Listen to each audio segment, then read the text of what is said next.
Hey everyone, if you didn't finish your 2.1 reading notes yesterday, don't worry.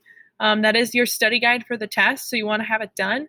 What you can do is at home, go ahead and open up your computer and go to your Google Classroom page, just like this, and go into your social studies Google Classroom.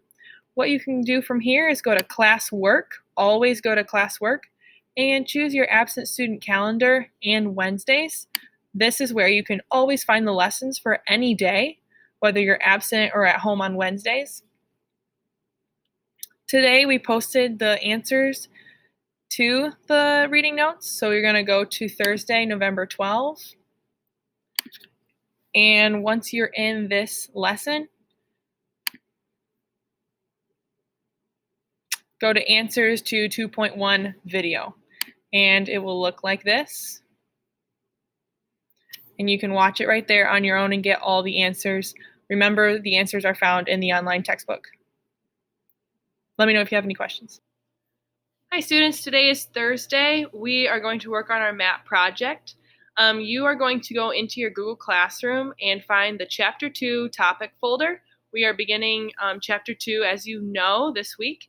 And so go to that textbook link in your Google Classroom. And if you scroll through the first part of Chapter 2, you will find this map.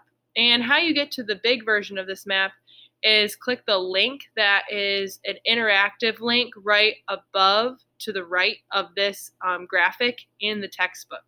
And teachers can help you find that, but there is a little interactive link that you can click and it'll pop this right up on your screen. And this is what we're using today because you are drawing your own map. So what you can do is you can freehand draw a map if you're confident in your artistic abilities, which we want to encourage you to try your best to do that.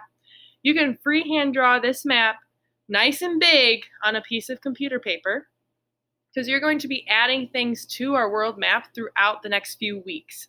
So this is something you want to keep safe. Keep it somewhere in a folder.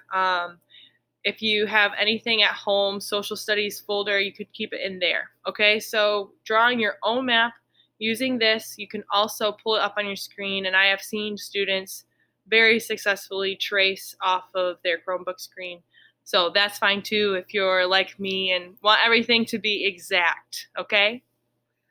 I wish we were in class, boys and girls, because you could see me do my freehand drawing of this, and you would laugh and laugh and laugh that Africa does not look like Africa, and nor does Asia. But like Miss Richards said, you have two different options. You can try and freehand, or you can trace if you think you need to. But to do this project, you just need the general idea of the world. And so, looking at this map, we can see that it's not the same positioning as usual. Usually, we have North and South America right here when we put our maps, but they've repositioned this map with Africa and Europe on this side and the Americas over here because we want to highlight where the strait is and noticing that because we're talking about the migration of humans. So on your personal map that you draw, you are going to use the information on this map to be able to trace and draw arrows as to where scientists theorize humans came from and moved to. Now, again, we've talked about this several times that we only have the information we have right now. So knowing where the oldest human fossils were found and then other human fossils and carbon dating those and tracking those, this is what scientists know. That's not to say we might not find something down the road that's different, but for now, this is what we know. So, and this says that kind of right here on this document. So you'll see that we know that that human remains were found in East Africa 90,000 years ago, maybe as many as 130,000 years ago.